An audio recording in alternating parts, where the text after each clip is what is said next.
Alors, petite vidéo tournée à 4h15 du matin, parce que je viens de me réveiller tout simplement. J'ai dormi à 20h. Ça va être une vidéo, je vais la tourner un peu sous forme d'autodérision, parce que c'est tout simplement ma manière d'être, peut-être une forme de protection. Donc n'y voyez pas de mal pour les personnes qui vont être visées par ce que je vais citer. Ça fait quelques temps maintenant, quelques semaines sur Instagram que je parle de sevrage. Donc je reçois beaucoup de questions par rapport à quoi. Mais c'est un sevrage qui concerne plutôt les stupéfiants. Je pense que pour certains, si vous visualisez mes anciennes vidéos YouTube, tu peux voir mes yeux, c'est 2 phares d'Alexandrie, laisse tomber, je peux éclairer dans la nuit. Donc le joint, j'en ai consommé pendant 15 ans, facilement. Mais pas que. La dernière année qui s'est écoulée, je suis tombé, je vais pas aller par 36 chemins, donc la cocaïne, la meth, la MMC et d'autres jovialités en fonction des circonstances. Toutes mes consommations se sont faites de manière seule. Donc je n'ai absolument pas partagé, je partage pas là-dessus de toute façon. Et ça s'est déroulé ici là. D'ailleurs le pauvre petit Delavier, il a pris bien cher là, la couverture elle est complètement cramée. Donc j'ose imaginer tout ce que je me suis mis dans le tarbois en même temps. J'ai arrêté le 22 avril 2025, tout simplement pour la question santé, je me suis fait énormément peur, je pense que j'étais pas loin d'une certaine overdose. Le corps m'a clairement dit, écoute gros, si tu continues, ça va pas le faire. Je crois que je suis monté à du 180-190 BPM au niveau du cœur, avec la panique, l'angoisse qui est montée, j'ai cru que j'avais passé l'arme à gauche, tout simplement. Là j'ai eu une prise de conscience, 2 jours après, je me fais contrôler par la gendarmerie, parce que petit excès de vitesse, voilà, je rentrais un peu plus vite que prévu, je me fais contrôler en alcoolémie. Bon, l'alcool, heureusement pas de soucis là-dessus, pas eu l'atome crochu avec l'alcool, mais ils m'ont contrôlé sur tous les stupéfiants. Et je ressors négatif surtout parce que 2 jours avant, j'arrête mes consommations et c'est que dans le salivaire, donc je sais pas, peut-être quelque chose de supérieur au-dessus qui m'a donné la chance de pas perdre mon permis de conduire. J'avais arrêté le travail durant cette dernière année, à partir de mai 2024 environ, j'ai arrêté de bosser. J'avais créé une vidéo YouTube sur une création de pompes funèbres. Bon, ça s'est pas bien déroulé du tout. La SAS avec les associés, ça marchait pas. On va dire qu'il y avait une espèce de gap générationnel et surtout pas une bonne façon de travailler en simultané avec chacun de nous. Chacun avait une perspective différente et moi ça me convenait pas. Donc j'ai préféré me retirer. Tout simplement, je ne vais pas m'étaler plus là-dessus, mais je ressors de cette expérience sur ce que je ne souhaite plus. Et notamment travailler en associé, c'est quelque chose qui, je pense à l'avenir, ne m'intéressera plus du tout. Qui plus est, je m'étais placé, on va dire, derrière mes 2 associés qui étaient expérimentés selon moi, et je me suis aperçu que pas tant que cela au final, tu vois. Enfin bref, fin de la parenthèse. Donc j'avais perdu la possibilité de travailler dans le funéraire, qui était pour moi quelque chose qui me tenait énormément à cœur, parce que le travail sur les réseaux sociaux c'est chouette en termes de rentabilité, je peux pas faire mieux, que ce soit sur des plateformes privées ou des plateformes publiques. Désolé pour ma tronche, j'ai voulu tenter de faire une vidéo un petit peu sur l'improvisation. Alors je me suis guidé 2-3 lignes là en dessous, mais je vais essayer d'aller un petit peu sur de la spontanéité. Je vais pas accuser le fait de l'échec professionnel pour me donner raison à être tombé dans une consommation de drogue. C'est quelque chose que j'ai en moi. J'avais déjà eu une passe coque dans le passé, dont je m'étais relevé tout seul, et je pensais que c'était derrière moi. Et en fait, il s'est avéré que je suis retombé dedans, on va dire, 8 ans après, donc ouais, c'est ça, 8 ans après. J'y suis allé vraiment comme un bourrin, mais vraiment comme un bourrin. Pour ceux qui connaissent un petit peu, j'étais monté jusqu'à 5 grammes de cocaïne par semaine. Ça faisait un équivalent de 300 balles par semaine que je mettais, déjà, en termes d'aspect financier. Mais sur le plan de vue de la santé, j'étais toujours perché. À côté de cela, j'avais une hyperconsommation de joints. Je crois que je tournais à 12-15 joints par jour. Je suis pas très fier de tout ce que je dis, honnêtement, mais ça peut permettre de comprendre mes agissements et mes comportements pour certaines personnes. Je me suis totalement renfermé sur moi-même, par honte, et surtout parce que les gens qui ne sont pas dans la drogue, bien souvent, vont avoir tendance à vouloir vous sortir de la tête hors de l'eau, parce que ils vous aiment tout simplement,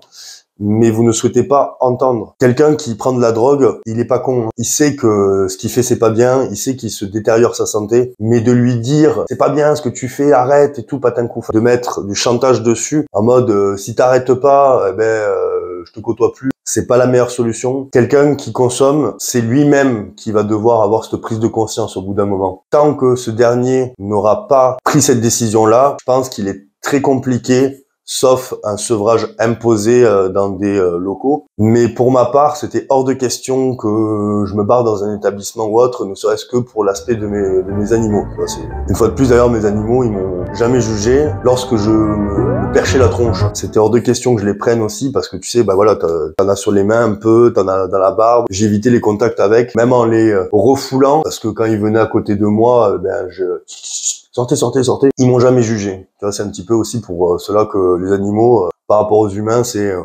comme ça, tu vois. J'ai eu toujours cette tendance à me rabattre dans le synthétique. Déjà bientôt, je me souviens encore que je passais la tête à travers la fenêtre de la voiture quand on arrivait dans les stations-service, juste pour humer les effluves des essences, parce que je trouvais que ça me faisait quelque chose. Donc déjà tout petit, déjà un pet au casque le gamin, tu vois. Il y a une corrélation entre la prise de drogue et souvent un trauma dans la vie passée d'une personne. Je dis souvent, peut-être pas tout le temps, mais en aucun cas excusable. Je comprends et je ne jugerai jamais une personne qui sera addicte à quelque chose, ayant eu ce chemin-là, et même actuellement, je suis pas guéri, je suis pas guéri, juste je suis sobre maintenant depuis la date que je vous ai dite dans la vidéo, mais j'essaye de rester sobre, enfin je suis sobre là-dessus, donc je vais énumérer les différentes substances que je me foutais dans le tarbouin et dans le citron. Donc déjà, je fumais du tabac depuis l'âge de 17 ans. Des joints, j'avais arrêté lorsque je suis rentré gendarme, et lorsque j'ai arrêté la gendarmerie, bah, comme un con, j'ai repris. S'en est suivi de la prise de coke à des manières occasionnelle jusqu'à tomber dans cette passe-là il y a 8 ans de cela environ. À ce moment-là, j'étais avec mon ex-conjointe, donc je vivais avec, donc j'essayais de faire comme je pouvais pour consommer sans que ça empiète sur elle. Et j'estimais déjà que j'avais une bonne conso à l'époque. Je m'en suis sorti, et là, 2024, le tarbouin dedans à nouveau, et puis bon, j'ai pas fait semblant. De toute façon, je fais pas trop semblant en général lorsque je fais ce genre de choses. J'y vais au bout, tu vois. En général, les prises de drogue sont toujours corroborées avec des traumas. C'est un petit peu la psychanalyse que je me suis faite et que je peux entendre sur différents témoignages de personnes qui sont dedans. Alors pour ma part, ce n'est en aucun cas excusable, qu'on soit bien d'accord. Quand j'ai été plus petit, je vous en avais déjà parlé succinctement dans une vidéo avec Avener, il y a quoi, 5 années de cela? Ouais, c'est ça, 5 ans. Je me suis fait violer durant 2 ans. Voilà, mouche, tu vas pas commencer à par un membre de ma famille, lorsque j'ai eu 5 ans, je crois, si c'est bien ça, ouais, 5 années. Je vais mettre toujours des suppositions, je crois, des choses ainsi, parce que le cerveau est une formidable machine qui souhaite oublier en se protégeant. Et en plus, je pense que j'ai développé cette forme d'autodérision un peu pour me mettre à l'abri, parce que c'est ma forme d'être, et je n'ai pas envie d'implorer de la peine, de la tristesse, de me complaindre là-dessus, parce que c'est pas mon tempérament. Et actuellement, aujourd'hui, j'en ai tiré plutôt une force. Vous imaginez bien que ça a été quelque chose d'assez compliqué dans ma famille, que lorsque je l'ai annoncé, avec mon petit langage juvénile que j'avais à l'époque, parce que tu comprends pas trop en fait ce qui se passe à ce moment-là. L'autre personne en plus, elle te le met souvent sous forme de jeu, en mode c'est un truc entre toi et moi, c'est comme ça qu'on fait chez les grands et tout, patin couffin. Lorsque je l'ai annoncé à mes parents, je m'en souviens encore, j'ai 6 ans, un truc comme ça. Si je dis pas de bêtises, le coup de frein que mon daron fait dans la bagnole, parce que j'étais à l'arrière, je m'en souviens bien, et pourtant quand on a cet âge-là, on doit pas avoir des souvenirs si précis, ce qui montre quelque part une forme de traumatisme qui en a découlé. Derrière, le process n'a pas été bon du tout par toute ma famille, parce que déjà, je pense que il y a quoi, 90%, 95% de ma famille qui ne m'ont pas cru. Je pense que mes parents ne m'ont pas cru aussi. Comment ils ont agi derrière montre aujourd'hui, lorsque je verbalise tout cela, que soit ils ne m'ont pas aimé, soit ils ne m'ont pas cru. Petit exemple bien simple, pour les parents qui regardent ma vidéo, je prie le ciel que ça n'arrive jamais à vos enfants. Honnêtement, c'est vraiment quelque chose, le viol sur un enfant, la pédophilie, c'est quelque chose qui me fout hors de moi. Déjà, de prime abord, quand j'ai voulu rentrer dans la gendarmerie et que j'y suis rentré, mon objectif était de rentrer dans des cellules de cyberpédophilie. Tout ce qui était Internet, c'est quelque chose que je m'y connais, et la pédophilie, du coup, fait la jonction des deux, tu comprends un petit peu le pourquoi du comment. Bon, bref, je ne suis pas arrivé, j'ai arrêté avant l'objectif pour des raisons de premier amour, mes couilles Mickey, je suis plus avec la personne en plus, mais ça a été mon cheval de bataille. Aujourd'hui, tout ce qui concerne l'injustice et le mensonge, c'est quelque chose qui me fout un peu hors de moi, notamment sur les réseaux sociaux. Et c'est quelque chose qui me... Surtout que j'ai pu être témoin dans la gendarmerie de gros mensonges où la personne, malgré les preuves accablantes, continuait à nier. Donc, pour revenir sur ce que je disais concernant les parents qui regardent ma vidéo aujourd'hui, admettons dans un monde qui n'existe pas, parce que j'ai pas envie que ça vous arrive et j'ai pas envie de porter la guigne. Je touche du bois pour tous les followers, tous les qui sont parents et qui ont des enfants. Si jamais votre enfant venait à se faire violer dans un endroit, enfin voilà, moi ça s'est passé dans différents lieux, notamment dans la maison de mes grands-parents, du côté maternel, donc du côté de ma mère. Est-ce que ça vous viendrait à l'idée de ramener votre enfant dans ces lieux durant une décennie? Je pense pas, surtout en 2025 avec l'éducation qu'on met en place, la prise de conscience de certaines choses. Je pense pas qu'on ramènerait son enfant sur les lieux où il s'est fait violer. Mes parents, ça n'a posé aucun souci. Enfin, surtout pour ma daronne. Hein. C'est pour ça que j'en veux beaucoup à mes parents et qu'aujourd'hui j'ai coupé contact avec eux parce que ils sont dans une forme de déni là-dessus et il y a eu aucune mesure judiciaire qui a été prise à l'époque. Donc c'est un acte qui est resté injuste à mes yeux et injuste aux yeux de la justice parce qu'elle n'a pas été saisie. La personne aujourd'hui qui m'a fait cela vit totalement normalement. Je crois que il a une femme parce que c'était un homme. Il a une femme, il a des enfants. Donc j'espère que voilà. Hein. Mais j'en veux beaucoup à mes parents de base qui doivent être ton bouclier, tu vois, de n'avoir fait rien du tout. Et même qui plus est, sur l'éducation qu'ils m'ont donnée derrière, qui a été, somme toute, un peu sévère, un peu dure, voire même toxique. Toxique, malsaine, enfin, des adjectifs comme ceci, je peux vous en foutre, mais plein derrière. Si demain, j'ai un enfant, alors aujourd'hui, je n'en souhaite pas. Déjà, parce que de un, je pense que ce qui sort d'en bas, ça va être du talc, de la magnésie, tu vois. Et de deux, avec ce que j'ai vécu, forcément que ça me... En fait, je transpose la chose dans ma tête de me dire si jamais ça toucherait un enfant, à moi, je pense que je vrille, je finis derrière les barreaux, tu vois. J'en veux aussi à mon père qui a été à l'armée pendant 23 ans, dans les parachutistes, ouais, il a fait des tas d'OPEX, Tchad, Liban, voilà, il a un placard de médailles comme ça. Alors pour défendre les trois couleurs, ça, il n'y a pas de souci, de l'autre côté de la planète, en avant Guingamp. Par contre, pour défendre le fiston, rien du tout. D'ailleurs, je lui ai remis dans la tronche. Et ma daronne que je lui en veux énormément parce que d'une espièglerie sans nom et surtout d'un caractère trempé, je comprends pas comment on peut éduquer un enfant avec si peu de bienveillance et de gentillesse et d'amour. Parce que franchement, je n'ai jamais été mis sur un piédestal ou mis à l'abri. Voilà, j'ai eu une éducation comme vous tous la plupart, mais je pense que moi, en plus, j'ai eu vraiment un côté malsain et toxique. Je peux vous citer juste un ou deux exemples. Ma daronne, c'est le genre de nana que quand elle pète un plomb, je me souviens, on chahutait dans la bagnole derrière avec ma sœur, et ma daronne qui sensiblement devait avoir des soucis au travail, comme tout le monde, mais n'arrivait pas à faire la part des choses, pète un plomb et menace de se suicider en voiture avec nous derrière, en roulant à 140-150, proche d'un village. Je vous épargne sa phrase en tête qui me résonne encore, où elle gueule comme une trimarde et je vois dans son rétroviseur intérieur la tronche qu'elle a. Je pense pas que c'est un comportement à avoir, surtout si tu prends conscience de certaines choses. Mon daron, c'est une autre forme d'éducation. D'accord, je filme pas, allez, ça.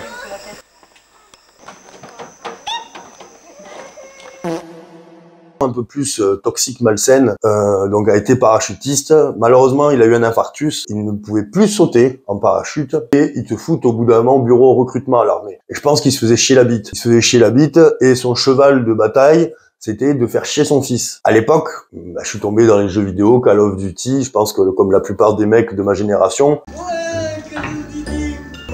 D'avoir autant de Mongols et avoir si peu de pension. On est tombé là-dedans. On est tombé là-dedans parce que c'était plaisant, parce que ça nous apportait une forme de dopamine, sérotonine. Je me suis vraiment mis dedans, mais à fond, parce que je me sentais bien, parce que ça m'apportait énormément en termes de confort, de plaisir, de bonheur, que je n'avais pas avec mes parents. On fait chauffer le café, Lolo? Le passe-temps de mon père, c'était de créer des rébus le matin, avant qu'il parte au travail, dans le but de me réduire mon temps de jeu sur l'ordinateur. Je ne sais pas si on peut qualifier ça d'amour ou de toxicité. Aujourd'hui, je comprends pourquoi je l'avais pas avec mes parents, tu vois. Mes parents n'ont pas eu la conscience, la réflexion de se dire pourquoi mon enfant préfère passer son temps sur l'ordinateur à jouer que passer du temps avec nous. C'était plutôt, oh, il est con comme un manche à couilles, celui-là, il a que ça en tête, jouer.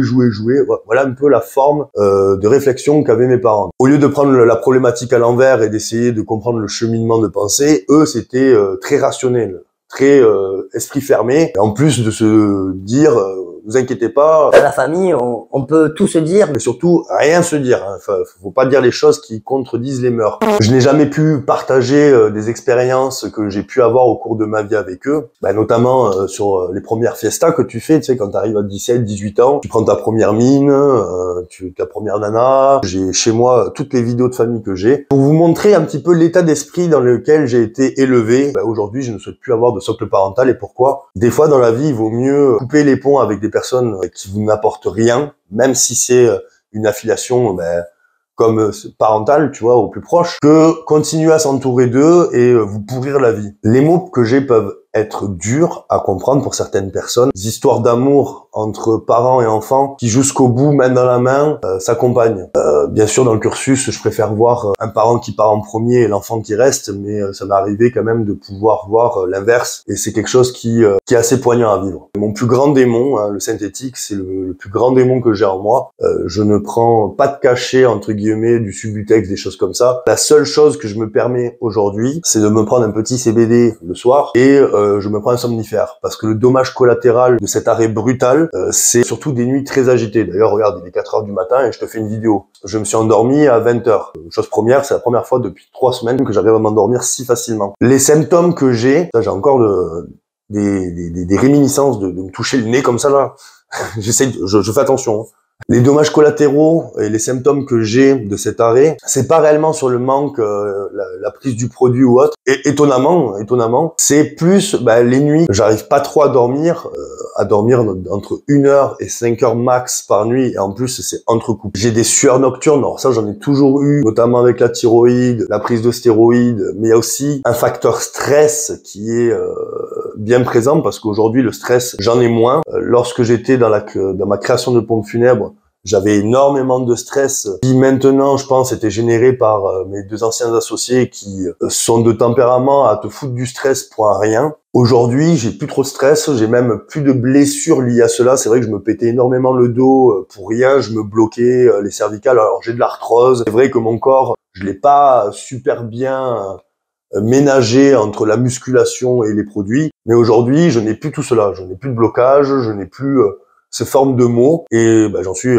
plutôt content, tu vois. C'est pas réellement le côté de l'échec qui me fait pousser à la consommation. On va dire que c'était un petit peu lorsque je visualisais ma vie et que je voyais cet échec que je me suis laissé tenter de retomber dedans et même qui plus est, comparé à ma dernière consommation que j'ai pu avoir il y a 8 années de cela, l'accès à la drogue est devenu hyper facile. J'ai vu que la consommation de cocaïne en France avait dépassé le million d'utilisateurs. Je pense par la facilité à l'accès, mais surtout que l'inflation crée ce genre de problématique. Je vois l'État qui semble subjugué en mode pourquoi il y a autant de consommateurs. C'est pas compliqué, ton gramme de tu le chopes à 50, 60 euros. Tu peux te taper la gueule et t'en foutre plein le tarbouin toute la nuit. À la maison, avec des collègues, si tu le prends sous forme récréative avec eux, tu t'achètes une bouteille d'alcool à Lidl à 10 balles. C'est bon, t'es 2, ça te fait quoi? 35 euros la soirée. Tu veux sortir en boîte de nuit, te faire un resto, te faire un bowling, tu comptes, t'es pas du tout dans ces tarots-là. Donc c'est sûr que par déduction, je pense que dans le cerveau des gens, il vaut mieux se faire livrer une conso à la maison que tenter de sortir, prendre la voiture, se foutre la gueule comme ça et perdre le permis ou faire une palmade sur la route, hein, si quelqu'un a la ref. Heureusement que lorsque j'étais perché, j'avais quand même cette aisance d'esprit de ne pas prendre la voiture. Je n'ai jamais pris la voiture quand j'étais coquet ou des choses comme ça. Déjà, la peur du gendarme, la peur de mal conduire, même si tu te dis à ce moment-là, non, c'est bon, je gère. si tu gères et que tu as une voiture qui gère pas en face, on va te faire un contrôle stup et tu l'auras dans tous ces facteurs-là m'ont plutôt poussé à rester chez moi et à consommer tout seul. De toute manière, les consommations que j'ai eues de synthétique, quand je fais un petit peu la rétrospective de ma vie, j'ai toujours utilisé la drogue que pour moi-même. J'en ai eu pris en festoche, des choses comme ça, mais lorsque je revenais de festoche, chez moi, je continuais à me percher la gueule tout seul. Donc je voyais bien que j'avais des problématiques comportementales liées à cela. Toute cette panoplie, là, tout ce que je vous envoie dans la tronche depuis tout à l'heure, désolé, c'est sous forme de brouillon. Si je vous fais cette vidéo, donc déjà c'est pour vous partager les tenants, les aboutissants de mes comportements et de mes agissements. Loïc Fit, il est quand même assez hard dans ses propos. Mais aussi pour vous partager tout simplement mon aventure, si je puis me permettre. Et si des gens sont dans cette phase-là, tant que vous n'avez pas pris la conscience et tant que vous n'avez pas envie de faire le pas. Je pense que c'est compliqué de se faire aider par un tiers.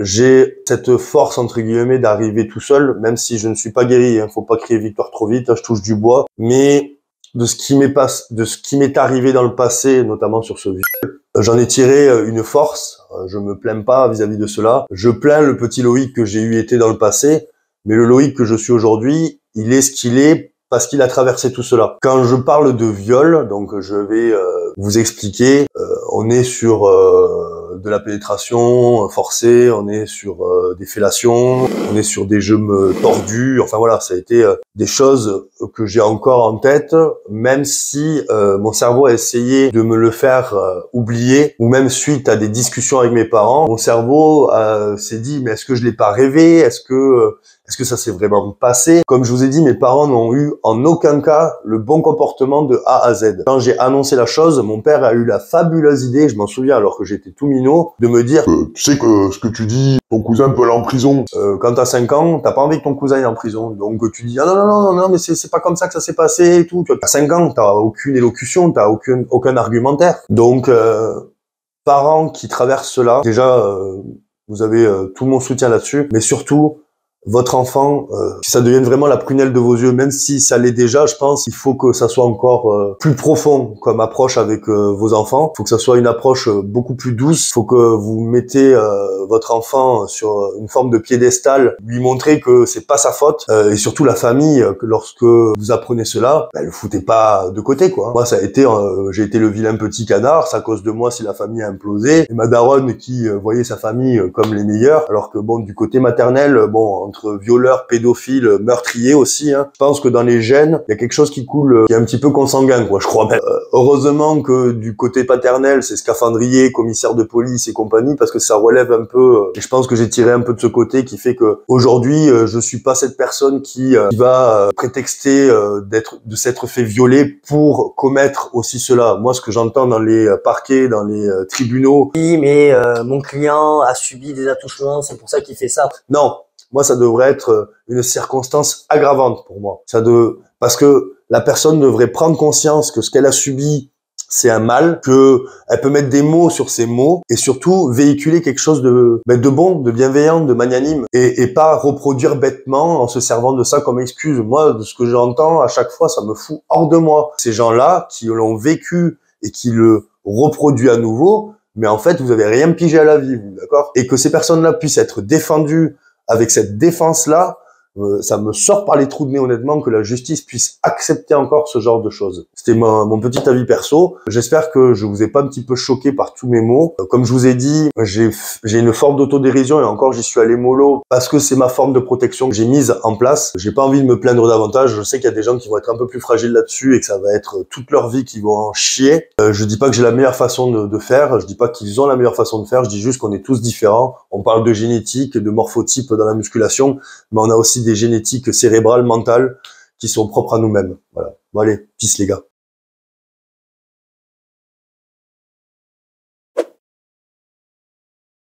Lolo.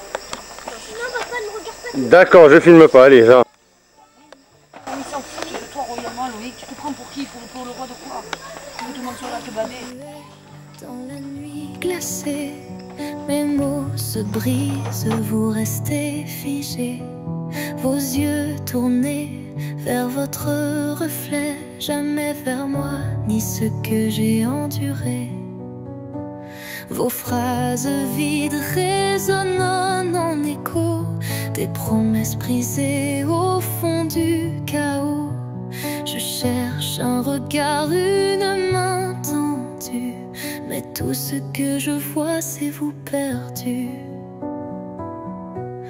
On récolte ce que l'on sème, disiez-vous, mais votre terre est stérile sous vos genoux. Votre égoïsme plus tranchant que la lame, votre absence un feu qui consume mon âme.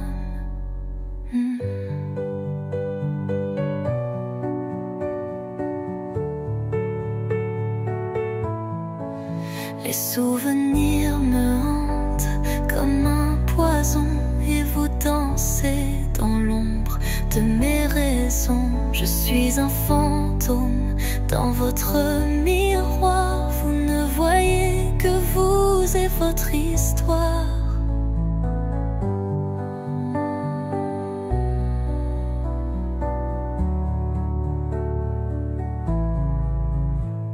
Le poids du silence écrase mes jours. Vous parlez de fierté, mais où est l'amour? Vos excuses se noient dans un océan. Un désert d'empathie brûle lentement. On récolte ce que l'on sème, disiez-vous. Mais votre terre est stérile sous vos genoux. Votre égoïsme plus tranchant que la lame.